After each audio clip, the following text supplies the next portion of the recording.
Então, eu me chamo Jeroen, você me conhece através da palestra do Python que eu dei. Hoje o assunto é realmente assunto de pesquisa. Eu vou falar sobre o campo de pesquisa em que estou atuando. A minha área é a criptografia.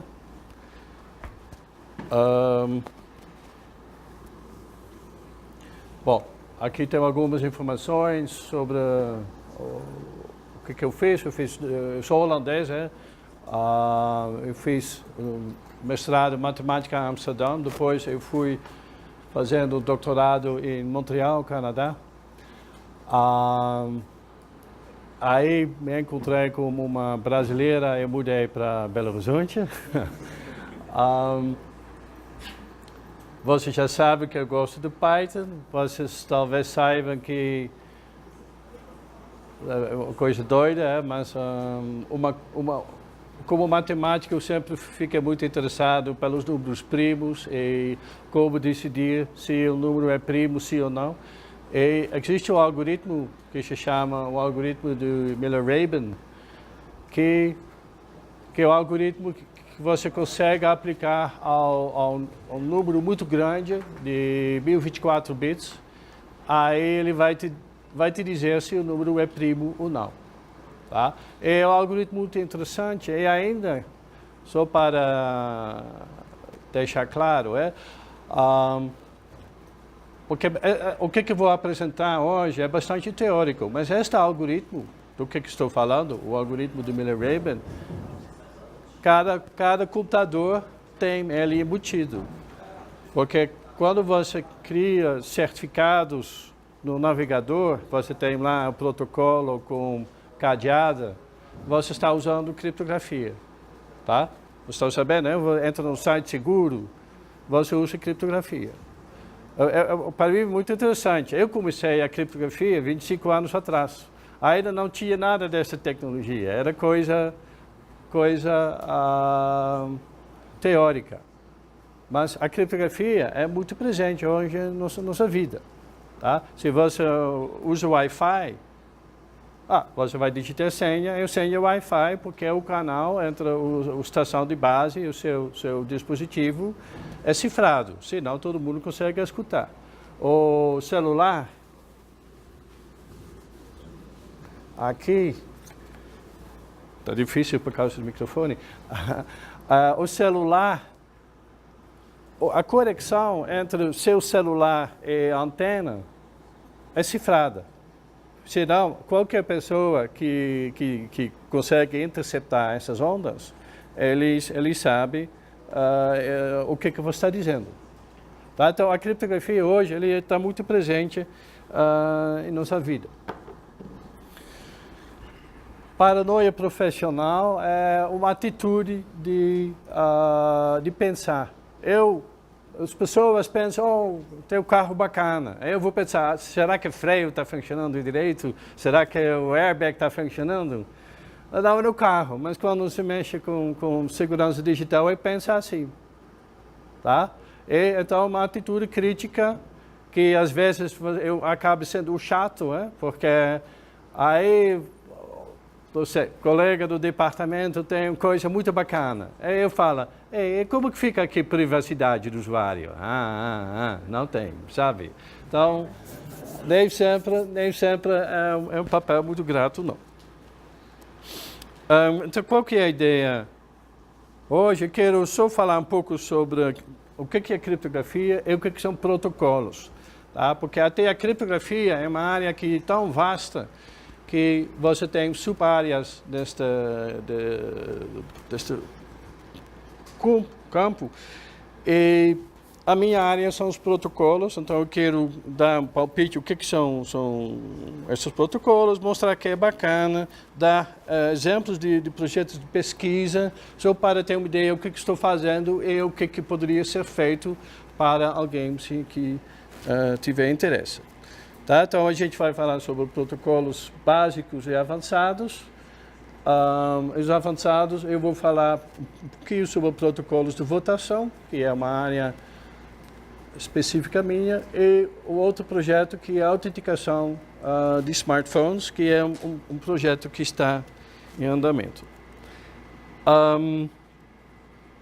Qual que é o que eu chamo aqui a mãe de todos os protocolos? O mãe de todos os protocolos é que você tem duas partes, e na criptografia elas sempre são chamadas Alice e Bob, é tradição. Então, não adianta, não precisa mudar para português, não vai colar. Tá? É Alice e Bob que são, que querem se comunicar entre si. Então, Alice está aqui em Belo Horizonte, o Bob está em Montes Claros, e aí tem o perigoso rede, a internet, que não é confiável, que todo mundo pode saber o que está acontecendo lá. E a gente modela isso com o adversário, ou uma parte maliciosa. E, por tradição, o nome dela é Eva, Eve. Isso é trocadilho do inglês, porque eavesdropping em inglês é espionar. E aí o eavesdropping, aí a pessoa se chama Eve. Tá? E aí você pode já pensar aqui, neste caso, qual que é a base teórica da criptografia e dos protocolos que você está fazendo. Tá? Então, o que a gente viu, se você vai estudar a história da criptografia, que, olha, 100 anos atrás, 80 anos atrás, 50 anos atrás começou a mudar, mas muito tempo atrás não tinha nenhuma teoria de criptografia, não tinha nenhuma prova de segurança. Só tinha palpites, e aí se outra pessoa do outro lado do mundo tinha palpite diferente, talvez o seu sistema seria quebrado. Tá? Então isso foi o estado de arte durante muitos séculos. Aí a coisa começou a mudar com esta descoberta, que é um protocolo que chama One-Time Path. O que é o One-Time Path? É o seguinte, você tem lá uma mensagem, a parte azul lá, e você tem uma chave que é K, ou LWRBW, e o que você vai fazer? Você vai aplicar o seguinte algoritmo. Você vai fazer lá o que chama adição das letras.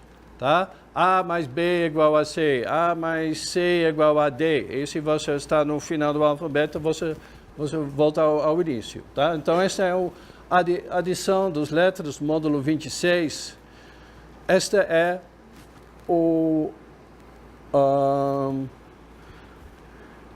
esta mais que nós temos lá, é a operação que está sendo executada lá, que resulta lá numa mensagem cifrada, o C, e esta é o que vai pelo canal de comunicação. Tá certo? E aí o destinatário, Bob, ele faz o contrário. Ao invés de adicionar módulo 26, ele vai subtrair o módulo 26. Ele faz o inverso. Tá? Desculpa? Seria uma hash, no caso. Pega um código, ele adiciona, subtrai aquele código, e transforma no vacilo num tipo de hash. Hash? Acho que é. Aqui não tem nenhum hash. Não tem hash. Nessa história não. Tá? Simplesmente a adição, você pode fazer isso como uma tabela. Se chama tabela de Vigenère. É uma tabela, simplesmente você tem aqui todas as letras, aqui tem todas as letras, e você faz lá, K mais Q da F, estou chutando, tá? É uma tabela regular, então assim que você consegue fazer esta operação, tá?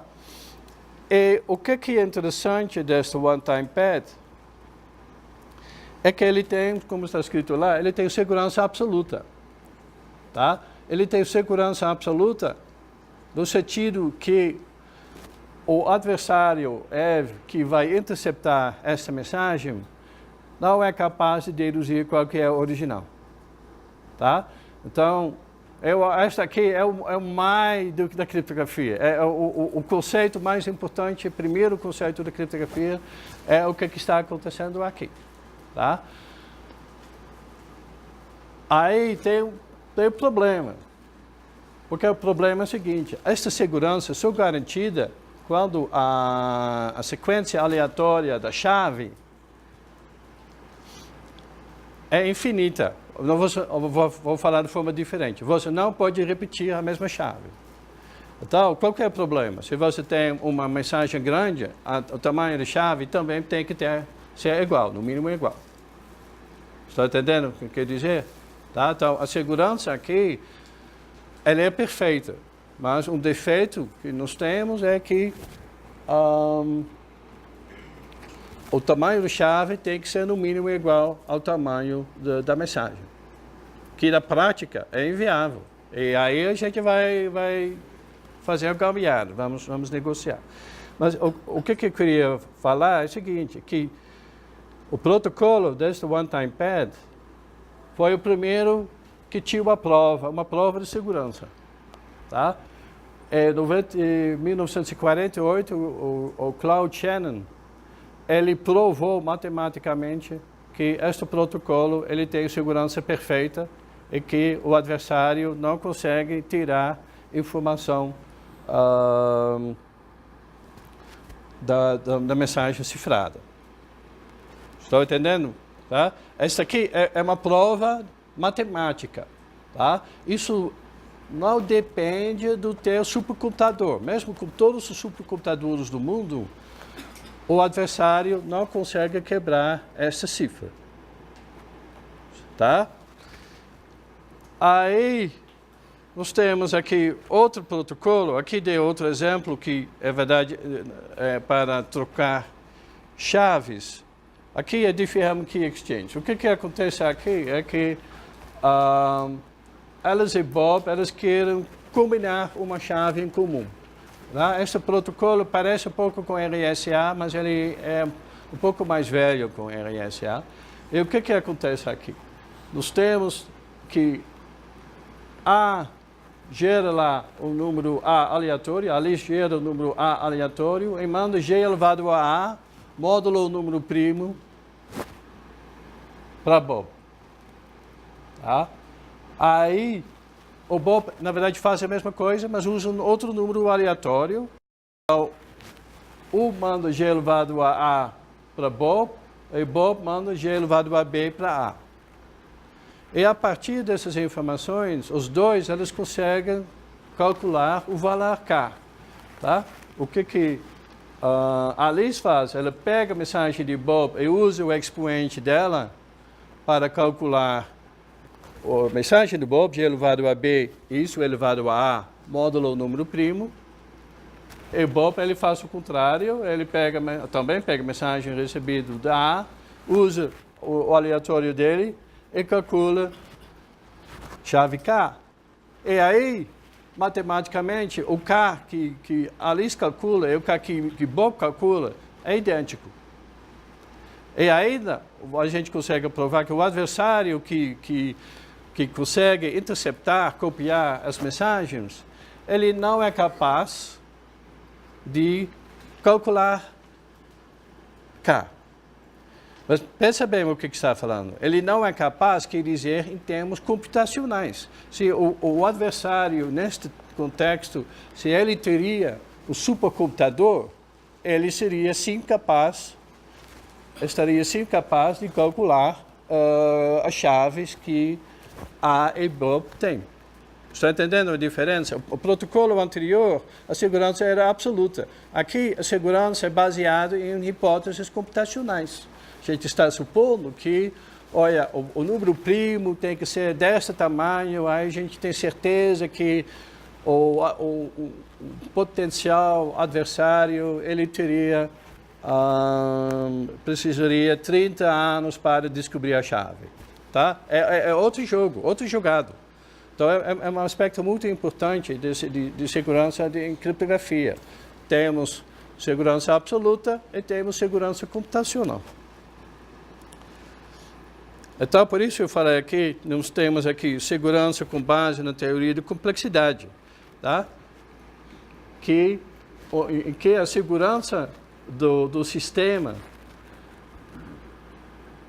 é baseado na hipótese computacional. O ideal é o seguinte, você faz uma prova que fala, olha, se o adversário consegue quebrar esse protocolo, isso implica que ele tem o algoritmo eficiente para quebrar aqui o problema computacional. Ou ele tem um algoritmo eficiente para calcular os fatores do módulo RSA.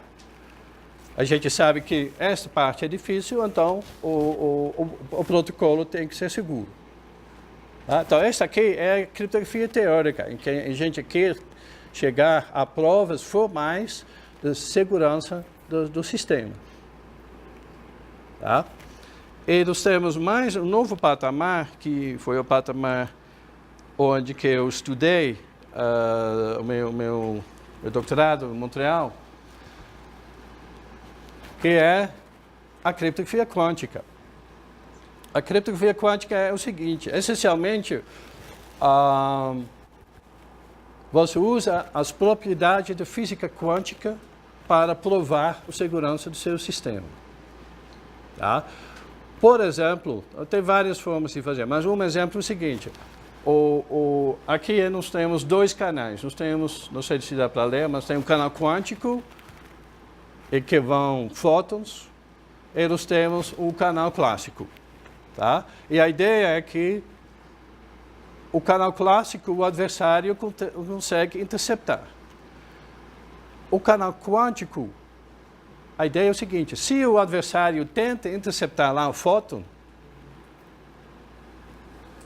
o Alice e Bob, as partes legítimas do protocolo, eles vão descobrir isso. Eles vão, pelas leis da física quântica, você consegue provar que, olha, se o Bob tenta interceptar lá o fóton, ele vai perturbar o estado quântico e Alice e Bob vão ver que houve lá alguém me escutando. Ou eles vão ver que o ruído é muito maior do que esperado. Aí eles vão abandonar esse protocolo, vão abortar e fazer de novo. Estão entendendo? Tá? É conceitual aqui, mas então é a criptografia quântica. E o acaso que eu fiz meu doutorado lá em Montreal e cansei desse assunto, então durante muitos anos eu não fiz nada nesta criptografia quântica. No entanto, 2 anos atrás eu me envolvi aqui no projeto com Departamento de Física e Departamento de Engenharia, e a gente está montando agora protocolos para para usar essa abordagem. Tá? Por que isso é relevante? Não sei se vocês acompanharam lá o caso do Snowden, o rapaz que divulgou até onde, quando o governo americano está espionando a gente. Bom, eu fiquei meio perdido por causa disso, porque o tamanho dessa espionagem é muito maior do que eu tinha imaginado. Mas tudo bem, isso é outro assunto, tem palestra sobre esse assunto, mas não é para hoje, não. Uma coisa que surgiu é que a Inglaterra e os Estados Unidos, eles estão interceptando fibra óptica. Tá? Se você vai lá nos Estados Unidos, lá no Flórida, os fibras ópticas do Brasil para a Europa, elas passam por Flórida. Aí eles simplesmente colocam lá o equipamento que copia todos os dados que passam pela fibra e guardam lá nos servidores dos Estados Unidos. Tá? O que é interessante, que o projeto que a gente está botando, a gente consegue fazer transmissão através de fibra óptica que elas não conseguem interceptar. Tá? A gente consegue fazer um canal seguro que dá para interceptar. É impossível que o adversário, e no caso o adversário é os Estados Unidos ou a Inglaterra, elas não serão capazes de interceptar esse sinal. Esta é uma área de pesquisa que tem muito a ver com criptografia quântica. é muito interessante, mas é bastante matemático. Bom, às vezes tem um aluno que se interessa, mas muitas vezes é um aluno mais da física que me procura dos alunos de ciência da computação. Tá?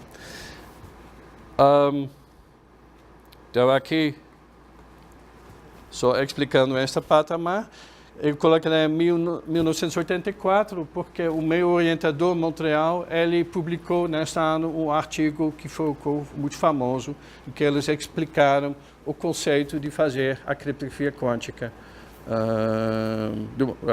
O primeiro exemplo disso.